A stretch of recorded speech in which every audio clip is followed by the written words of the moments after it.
5 जुलाई को कैप्टन अंशुमन को मरणोपरांत कीर्ति पुरस्कार दिया गया। जो पुरस्कार है वो उनकी बीवी स्मृति और उनकी माँ मंजू ने एक्सेप्ट किया। उसके बाद में जो है वो जो पुरस्कार है वो उनकी वाइफ जो है स्मृति लेके चली गई उनके घर पे, अपने मायके में रह रही है। स्मृति शादी के बाद से ही अपने मायके में रह रही थी बहुत सालों से, मतलब जब से शादी हुई तब से वो मायके में ही रह रही थी पढ़ाई के हिसाब से। और अंशुमन के माता पिता का कहना पड़ा कि एनओके में चेंजेस करने चाहिए इस वक्त। तो आप पूछोगे कि एनओके मतलब क्या? NOK is NOK, next to kin. जैसे कोई कैंडिडेट जो है जब मिलिट्री में भर्ती होता है तो उसका जो सबसे निकटतम संबंधी है, निकटतम जो है, उस वक्त उसको रजिस्टर किया जाता है। उसका पहले होता है माता पिता, जब तक शादी नहीं होती तब तक माता पिता का नाम दर्ज किया जाता है, और शादी के उपरांत उसका जो जीवन साथी है उसका नाम लिखा जाता है नेक्स्ट टू कीन में। अब नेक्स्ट टू कीन मतलब ऑलमोस्ट लाइक नॉमिनी इन बैंक। जैसे बैंक में आप नॉमिनी लिखते हो ना कि मेरे मरने के बाद में ये राशि मेरे ये नॉमिनी, जिसका भी आप मदर फादर, भाई बहन, बच्चों या किसी के भी जिसका भी आप नॉमिनी लिखोगे, नॉमिनी में नाम लिखोगे, दर्ज कराओगे, वो धनराशि उस पर्सन को ही जाएगी।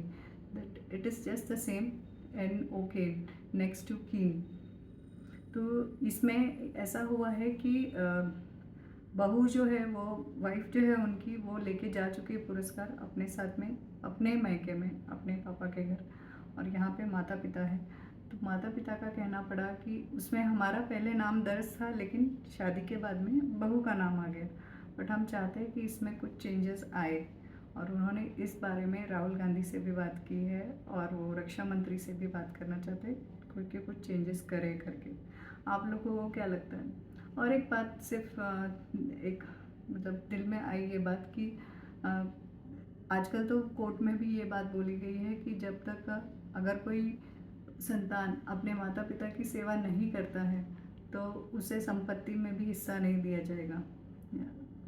Parents have all the right to decline their part in their hierarchy.